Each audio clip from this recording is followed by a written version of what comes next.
They had no idea I had already spoken to my attorney 3 weeks before any of this came to a head. I want to be clear about something before I tell you what happened. I am not a bitter man. I never was. I spent 31 years as a civil engineer, raised my son mostly on my own after my wife passed, and I built a life I was proud of. A modest life, but mine. So when things fell apart last spring, I didn't fall apart with them. I just got quiet. And when I get quiet, I think. And when I think long enough, I act. My son's name is not important right now. What's important is that he is 34 years old, and for most of those years, I believed I had done right by him. After his mother died, he was 19, I was 52. I made sure he never felt the ground shift beneath him more than it already had. I kept the house. I kept the routines. I kept showing up. I told myself that was enough. Maybe it was. Maybe it wasn't. He married 2 years ago. His wife, I will call her my daughter-in-law because that is what she is on paper, came into our lives with a wide smile and a sharper eye than most people noticed. I noticed. But I told myself I was being unfair. I told myself that grief makes old men suspicious. I told myself a lot of things. They moved into my house 8 months after the wedding. My son said it was temporary, just until they saved enough for a down payment. I said, of course. I said, stay as long as you need. I meant it. I had 4 bedrooms in that house. I had lived alone in it for 15 years by then. The company was welcome. Or so I thought. The first few months were fine, uncomfortable in small ways, the way a shoe fits wrong but you wear it anyway. But fine. My daughter-in-law rearranged the kitchen without asking. I said nothing. She had her friends over on weeknights, when I had to be up early. I said nothing. She referred to the house as our place, in conversations I was not supposed to hear. I said nothing about that either. What I did do was start paying attention. There is a difference between ignoring something and watching it. I stopped ignoring and started watching. She began talking about the house differently around month 4. Not to me, to my son. I would hear them in the kitchen late, when they assumed I was asleep. She would say things like, "The master bedroom gets so much more light, it's a shame." Or, "If we had this floor plan, we could set up a real nursery." Or, "Your dad doesn't really use that whole wing, does he?" My room, the room I had slept in for 22 years, the room where I had held my wife's hand in her last weeks, was on the south side of the house. The light in the morning was something my wife had loved. She used to say it was the best alarm clock in the world. I had kept that room because of her, not because I needed the space, because of her. I want you to understand that before I tell you what happened next. It was a Saturday evening in early April. We had all sat down to dinner. I had cooked, as I often did on weekends. My son had been quiet all day in a way that told me he had been coached, rehearsed. He had that look he used to get as a teenager when he'd broken something and was working up to telling me. I recognized it immediately, but I let him speak. He said they had been talking. He said they were planning to start a family. He said that with a baby coming, and here I should tell you, she was not pregnant yet, this was purely hypothetical. They needed more space, more appropriate space. He said the nursery needed to be near their bedroom, not on the far side of the house. I asked him what exactly he was suggesting. He looked at his plate. My daughter-in-law did not look at her plate. She looked directly at me. He said they were hoping I might consider moving into the guest room. The one on the north side, off the mudroom. Smaller, no morning light. I had used it as a home office for years. I asked him which guest room. He said the one downstairs. I sat with that for a moment. The one downstairs. What they meant was the unfinished basement space I had converted into a spare room for when my college roommate used to visit before he moved abroad. It had a bed and a lamp and exposed insulation on one wall. It was not a room. It was a room-shaped apology. I asked my son, "Are you asking me to move into the basement of my own house so that your wife can have my bedroom?" He started to say something about how it wouldn't be forever, and she started to say something about how they'd fix it up, and I raised one hand and the table went quiet. I said, "I'll think about it." They seemed relieved. They should not have been. That night I lay in bed, my bed, in my room, looking at the ceiling, and I thought about my wife. I thought about how she would have handled this. She was a practical woman. She would not have cried about it. She would have picked up the phone and called someone useful. So that is what I did. The next morning, while my son and daughter-in-law were at brunch with her friends, I called my attorney. He is a man I have known for over 20 years. He drew up my will, handled the estate after my wife passed, and has a way of cutting through sentiment without being unkind about it. I told him what had happened. I told him what I was thinking. He listened. He asked a few questions. Then he said, "Good, let's get started." What followed over the next 3 weeks my son and daughter-in-law knew nothing about. I went about my days normally. I cooked dinners. I watched baseball in the evenings. I asked politely how their week was going, and I said nothing about my decision. What I had decided was this. I was not going to move into the basement. I was not going to argue about it, or make scenes, or deliver speeches. I was going to do something much simpler. I was going to leave. But I was going to leave on my terms. The house was mine. I had bought it in 1998. I had paid off the mortgage in 2011. It was in my name alone. My wife and I had structured it that way after she was diagnosed, to simplify things. My son had grown up in it, yes. He had a room there, yes. But he had no legal claim to it, and neither did his wife. My attorney helped me move quickly. I had always intended to leave the house to my son eventually. It was in the original will. But an intention in a will is not a transfer of property. It is a plan, and plans can change. I had the will revised. I also, with my attorney's guidance, began the process of listing the house with a real estate agent, not to sell it immediately, to understand what it was worth, to have options.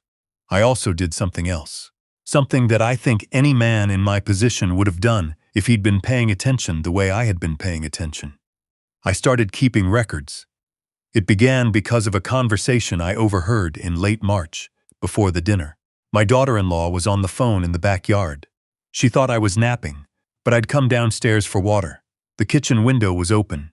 I wasn't eavesdropping so much as standing very still. She was talking to someone, I don't know who, and she was speaking the way people speak when they believe no one is listening. She said something about how the house had to be worth a lot in this market. She said something about how my son would inherit it anyway, so why not sooner? She said, and this is the part that stayed with me, she said, he's 67 and he lives alone. How long can this really take? I stood at the kitchen sink with my glass of water and I thought, well, there it is. I went back upstairs. I got my old voice recorder, the kind I used to use for site notes when I was still working, and I put it in my shirt pocket. I didn't go looking for conversations, but when they happened near me, I let the recorder run. Over the following weeks I had 4 recordings. Nothing illegal, nothing dramatic. Just 2 people who had forgotten that a quiet old man is not the same as a deaf one. In one, she talks about how she wants the house before any other relatives can make a claim. In another, she asks my son whether he thinks he could get power of attorney if I started having memory problems. My son, to his credit, and I say that with mixed feelings, says that is not something he would do. But he does not say, that is a terrible thing to suggest. He says, I don't think we need to go that far. That is when I understood the full shape of what was happening. My son was not a bad man. He was a weak one. There is a difference. A bad man would not have flinched. A weak man goes along because it is easier than pushing back against someone he loves. I had been a weak man once myself, in my own ways, so I could not be entirely without mercy about it. But mercy and foolishness are different things, and I was done being a fool. I moved up the timeline. I called the real estate agent. I also contacted my brother. He lives 2 states away, has a place with a guest cottage on the property, and I told him what was going on. He said, come whenever you're ready. He said you should have called 6 months ago. He was probably right. The evening I had decided would be my last night in the house. I cooked dinner one more time. A real dinner. Roast chicken, roasted vegetables, the good bread from the bakery down the road. My son seemed to think this was a peace offering. He seemed to think I had made some kind of decision in their favor and was preparing to announce it cheerfully over a meal. He was not entirely wrong about the announcement part. We sat down, we ate. My daughter-in-law talked about paint colors. She had apparently been looking at samples for the master bedroom already. When we were nearly done, I set down my fork. I said I had been thinking about what they had asked me. I said I understood their point of view. I said I agreed that the house needed some changes. My son looked relieved. My daughter-in-law looked satisfied. I said, so I've decided to sell it. The table went very quiet. I said I had already spoken to a real estate agent and we had a number in mind. I said the house had appreciated considerably since I bought it, and I expected the sale to go smoothly. I said I planned to move in with my brother while I figured out my next step, and that I had a few places I was already looking at. I had been talking to an agent about a property on the coast that I had always liked the idea of. My son said, "Dad." I said, "I know this is a surprise." My daughter-in-law said, "You can't do that."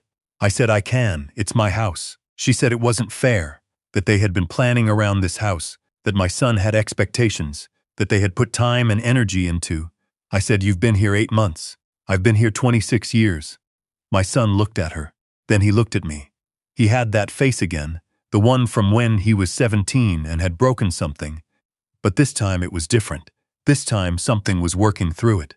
Like he was running the math on how we had gotten to this table on this evening, and the numbers were coming out in a way that didn't reflect well on the choices he'd made. I took out my phone. I told him I had something I wanted him to hear. I played him just one of the recordings. Not the one about power of attorney. The earlier one, the one about the house and the market value and how long can this really take. He listened to his wife's voice come out of my phone speaker. He did not say anything for a long time. She started to explain, started to reframe, recontextualize. Say it was taken out of context, say I had misunderstood. She was good at it, I'll give her that. She was quick, and she was articulate, and she knew how to make a reasonable-sounding case. But my son had heard her voice, and something in him had shifted. Not all the way, not cleanly, the way these things never fully shift in one evening, but enough. He looked at me and said, "Dad, I'm sorry." I said, "I know you are." I told him I was not doing this to punish him. I told him the truth, that I was doing this because I was 67 years old, and I had spent enough years adjusting myself around other people's expectations. And I was done with that. I said the house deserved to go to someone who would love it. I said the money from the sale would let me live comfortably for the rest of my life, which was the point. I said I had already updated my will, and that he was still in it, in ways that I felt were fair, and that my attorney agreed were reasonable, but that I was not going to sign over an asset I owned to people who had been discussing the timeline of my death over a backyard fence. She left the table. I heard my bedroom door, close behind her. My son sat across from me. He looked like he hadn't slept in a week, even though he'd been sleeping fine up until about 8 minutes ago. He asked me if there was any way to fix this. I said, "Not the house. That decision is made. But you and me, that's a different question, and it's one I'm willing to sit with if you are." He nodded. He didn't say anything else, but he nodded. I left the next morning. My brother picked me up at 7. We loaded my car the night before, after my son had gone upstairs and the house was quiet. I didn't take much, some clothes, my wife's photograph from the nightstand, the books I'd been meaning to read for 3 years. The house would be on the market in 10 days. The agent thought it would go fast. I stood in the kitchen one last time before my brother pulled up. I looked at the window over the sink where the morning light came through. My wife had loved that window. I was glad, in some way I couldn't fully explain, that no one was going to take that away from me by turning it into something that had to do with nursery placement or property values. I took a picture of it on my phone, just for myself.